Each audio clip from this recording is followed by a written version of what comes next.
I didn't realize I'd hit my breaking point until I was standing in my parents' living room, the glow of the TV lighting up my laptop screen, my sister and her fiancé staring daggers at me. I just clicked through slide number 45, an itemized list of every dollar I'd given them over the past 18 months, a line next to their Instagram posts of rooftop sushi dinners and Lululemon hauls. That moment, watching the shock ripple across their faces, was the turning point. Everything before it was just build-up. In the thick of it. 3 months earlier, I was killing time between meetings at my desk in downtown Austin, tuning out the hum of the office's cold brew dispenser. My Slack ping. Emma, Venmo rent's due tomorrow. Can you send $2,000? I closed my eyes, took a slow breath. Next door, my cube mate was bouncing in his seat, hyped about some new JavaScript framework. I'd just hit senior developer status, $120K a year, a literal dream for the guy who began in 2019 coding in a bootcamp while logging help desk tickets at Best Buy. I could almost taste the index fund dividends. But now, everything felt like sand slipping through my fingers. The first time I wired them $2,000 was nearly 2 years ago. I'd answered a panicked late-night call from Emma, tears, barely coherent. They were behind on rent, 3 months past due. My sister, the golden child who'd been homecoming queen and varsity captain, was suddenly broke. Her fiancé, Ryan, was a real estate agent with big, imminent deals that never closed. They had Instagram feeds plastered with healthy living hashtags, half-marathon selfies, $158 plate sushi postouts. Yet their bank account read as broken as mine had in college. That night, I transferred the $2,000 from my house down payment. Savings. Family's family, right? Problem was that once turned into every month. In 18 months, I gave them $36,000. My own emergency fund got reallocated. My 401k contributions dropped from 15% to 6%. My gaming PC still clung to a GTX 1080, 21st century tech, but 5 years behind. I drank store-brand coffee.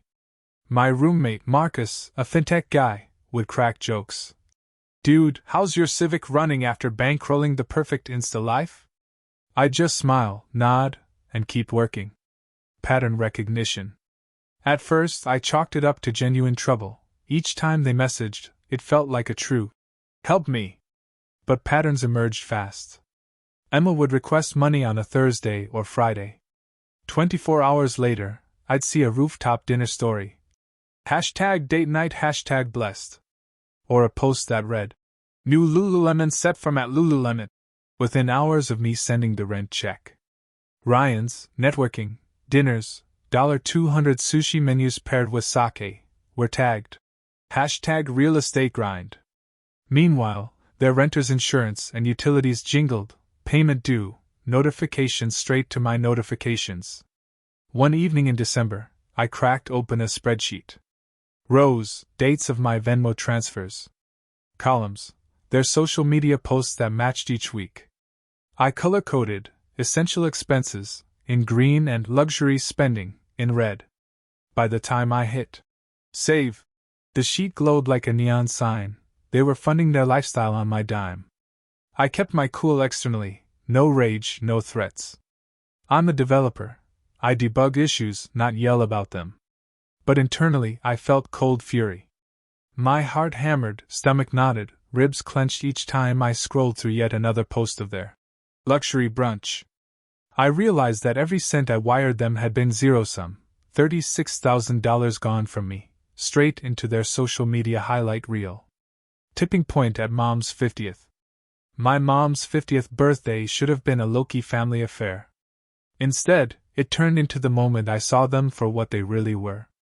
We rented a small event space off South Congress. Nothing fancy, just white tablecloths and fairy lights. I spent hours setting up a slideshow of childhood photos on the AV system. I love projects. This felt sentimental. Dad manned the grill in flames thing, classic. My brother Jake, the youngest at 24, was messing with cousins and artfully avoiding all adult conversation. Emma and Ryan arrived an hour late, pulling up in that leased BMW, Another reminder that they rented appearances. Emma was in a designer dress, tags still tucked inside, and Ryan wore his signature realtor polo and Gucci loafers.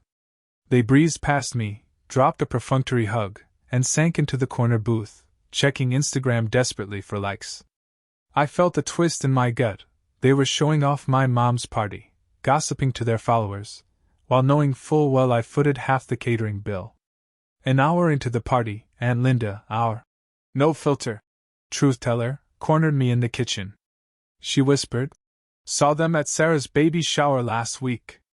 They were mocking you, calling you the rich tech nerd who has no life, paying for their friendship. Said it was all tech bro guilt payouts." That hit me like a rogue thunderbolt. I slumped against the counter, heart racing, hands trembling. Aunt Linda continued quiet but firm. "They bragged about how you keep them afloat so they can live rent-free in that $4,000 a month house. Emma laughed about how you're too busy with computers to have a real life." My jaw went slack. I'd been giving them money for months, eating canned beans so they could sip sake. And behind my back they were laughing. I turned and walked back into the living room. Emma was at the dessert table, taking a selfie. She smiled at me, phone angled just so. I swallowed hard. My eyes locked with hers, but I felt nothing but an icy calm. This was it, the moment I knew I couldn't just keep doing this. Planning the family intervention. That Sunday night, I drank cold brew until 2 a.m., consumed by a single thought: I needed evidence. I downloaded every Instagram story I could find, branded espresso lattes at that new high-end cafe, 12-course chefs tasting menus, spa weekends tagged. #selfcare. A day after I wired rent money. Each screenshot got timestamped and archived. By 3 a.m., I'd assembled a spreadsheet that would make any forensic accountant blush. Columns for date of transfer, amount, statement from Emma/Ryan, social post, date plus amount spent. It showed clearly that every request for urgent rent preceded a pricey outing. I even wrote a short Python script to scrape their public posts and match spending patterns when they geotagged a location. It was methodical, nerdy, in the best sense, my way of making sure I left zero room for bullshit excuses. Monday morning, I decided, family meeting. My mom had already volunteered their house for brunch on Sunday. I told her I wanted to talk about a few things, and she agreed. She had no idea how nuclear this was going to be. Family meeting, the revelation. Sunday at noon, I showed up with my laptop and an HDMI cable. My parents' living room transformed into a makeshift boardroom. Mom fussed over me, asking if I was okay. I nodded, set up my slides. Jake popped in, gave me a thumbs up. Dad sunk into his chair, reading the newspaper. Emma glided in late as always, wearing the same designer dress from the party, clearly unwashed, tags still visible. Ryan hovered behind her, in a suit so sharp it looked like a costume. "Mom. William, what's all this?" "Me. Just some visuals. Since we're here to talk about money, thought a presentation might help." I clicked to slide 1. Slide 1, timeline of transfers versus posts.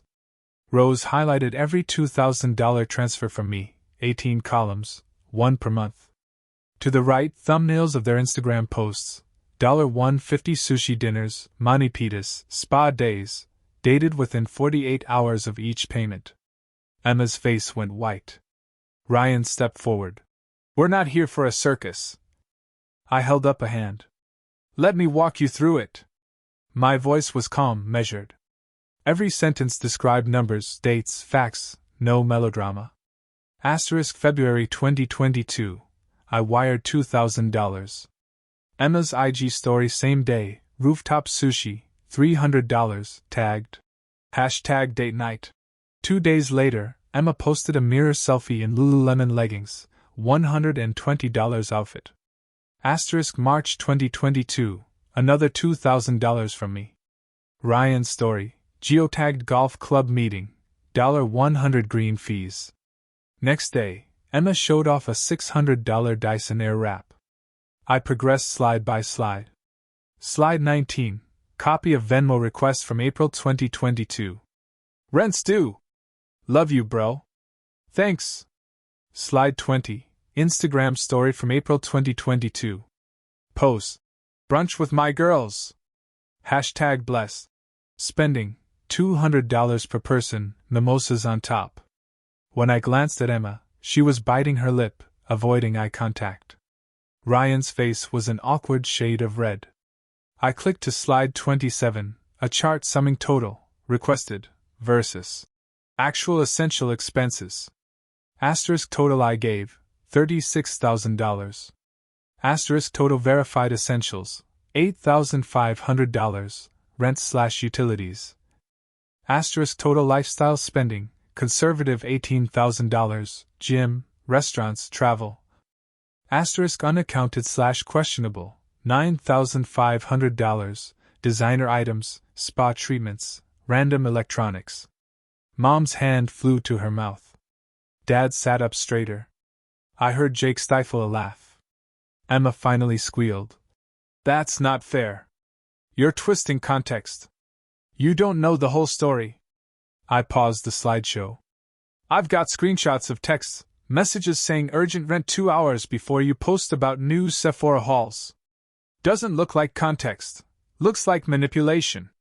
My tone was flat, direct. I'm not here to shame you. I'm here to set a boundary. I watched Emma's shoulders slump as reality sank in. Ryan sputtered. You're trying to ruin us. Mom leaned forward, voice trembling. Emma, is this true? All of it? Emma gulped. Well, we've had bills and... She trailed off. Dad's voice was gravelly calm. Young lady, we trusted you. You knew your bills weren't covered, yet you insisted on these luxuries. Emma's tears started, real ones this time. I'm sorry. I just felt like I had to keep up appearances for my clients. You wouldn't understand. I crossed my arms. If you couldn't afford it, the only honest move was to say no. Instead, you asked for money and then spend it on Gucci loafers and weekend getaways. That's not hardship. It's entitlement. The room was thick with tension. I let it sit for a moment, no more drama. I'm done. I'm not a bank. If you want to rebuild trust, start by showing me bills paid on time, no more Venmo requests. Earn it. I shoved my laptop. Slide deck closed. Mom sniffled. Dad sighed. Jake applauded quietly. Emma and Ryan sat silent, heads down. Aftermath. 1 week later, Emma's Instagram feed was dead. No more hashtag blessed selfies, no more networking brunches. I monitored it, and sure enough, the post stopped cold. Ryan's page, too, no new luxury open house tours, no more. Big deals coming soon. Community panels. They vanished from my digital radar. 2 weeks post-meeting, the leased BMW disappeared from their driveway. Word got around, repossession. I heard through the grapevine that their landlord filed eviction notices. The $4,000 a month, modern farmhouse, rental was history. They moved back in with Mom and Dad, cluttering the garage with bags of essentials they couldn't afford. Emma tried posting a hashtag new beginnings story from her childhood bedroom, hard to fit Lululemon leggings in a twin bed. 3 weeks post-meeting, Ryan's real estate license got yanked for lack of performance and ethical concerns, thanks to a dozen negative reviews on his broker's Facebook page. He's working at his uncle's car dealership now, driving a used Sentra. No more top producer, mug shots. Emma got a part-time gig as a receptionist at Dad's dentist friend's office. No spa weekends, no premium juice cleanses. She's on a strict budget, coupons, meal prepping chicken and rice, and even learning to cook from scratch. Family dynamics. Asterisk Mom quietly stepped back.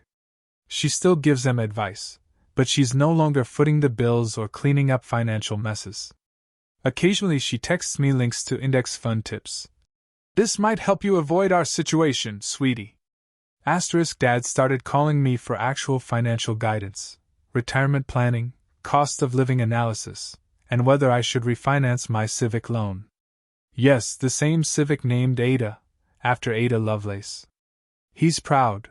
My nerdiness finally paid off. Jake is still the wild card. He's deciding to learn coding. Watching you dismantle their lifestyle with Python was inspiring, he told me. Now he's scheduled for a part-time coding boot camp. My life. I reclaimed that down payment fund. Within 2 months, it was back up to where it was.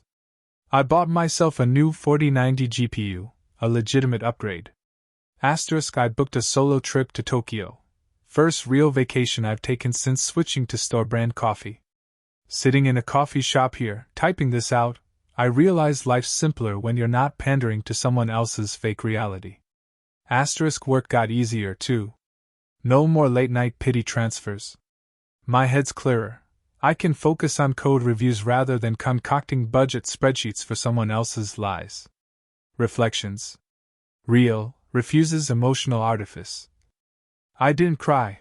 I didn't rant with flowery language. I laid out facts, dates, numbers, receipts. I called out behavior without sugarcoating. That's entitlement. That's manipulation. No melodrama, just direct statements of truth. Responsibility without martyrdom. I own that I helped them too long. I should have set boundaries earlier. But I refused to be their scapegoat for every failed deal. I recognized Emma and Ryan's blame game. You don't understand. And refused to apologize for protecting my own money. Pattern recognition through experience. I saw the pattern. Every time they asked, they spent on luxury. I trusted my gut when the excuses got repetitive. I connected posts with transfers. Numbers don't lie. Self-preservation without apology. I withdrew help. No guilt. Keeping my money secure for a house, for retirement, for my own life is my right. I chose long-term stability over short-term sibling drama. Clarity through emotional distance. Stepping back from their chaos let me see them clearly. Neutral relatives, Aunt Linda, Uncle Steve, sided with me once they saw the evidence. I realized I didn't need to stick around for moms, fix everything, routine. Key masculine elements incorporated. 1. Decision-making under pressure.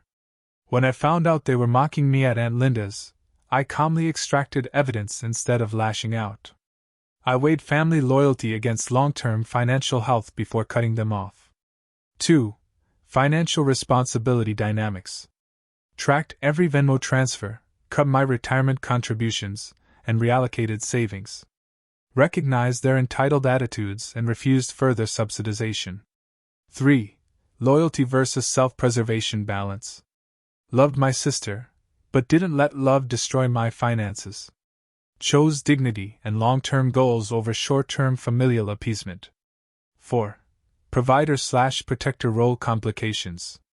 Pressured to maintain traditional role as family helper, refused to subsidize their lavish image. Balanced care, helped them once, with self-respect, ended it decisively. 5. Public versus private reality. Publicly, they acted like influencers. Privately, they were broke. I maintained my dignity in front of family, exposing their hypocrisy without losing composure. 6. Practical logistics of separation. Gathered documents, screenshots, code-driven timeline. Organized evidence for a family intervention, then cut off direct financial ties. Natural consequences for Emma and Ryan.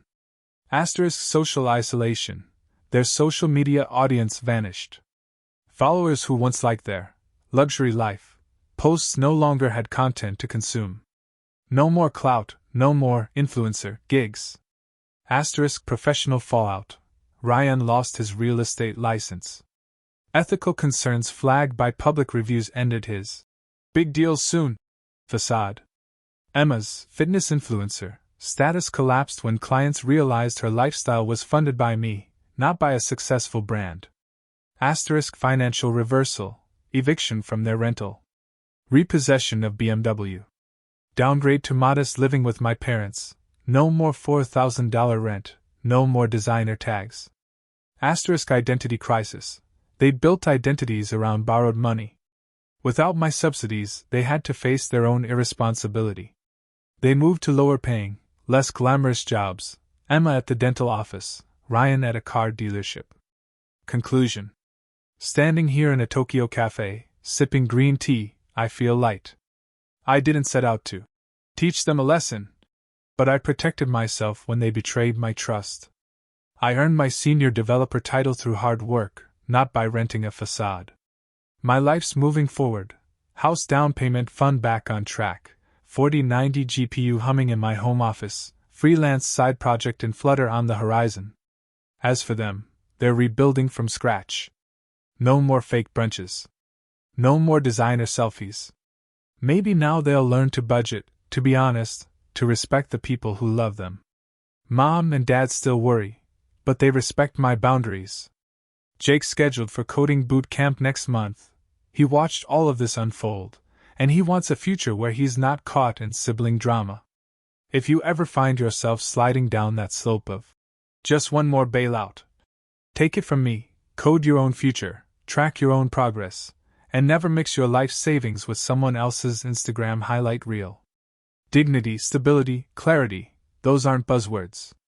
They're the payoff you get when you stop letting other people's BS drain your bank account and your peace of mind. For now, I'm done. My sister's last attempt to patch things up ended with a text that I might forgive eventually. My reply was simple. When I see real change, let me know.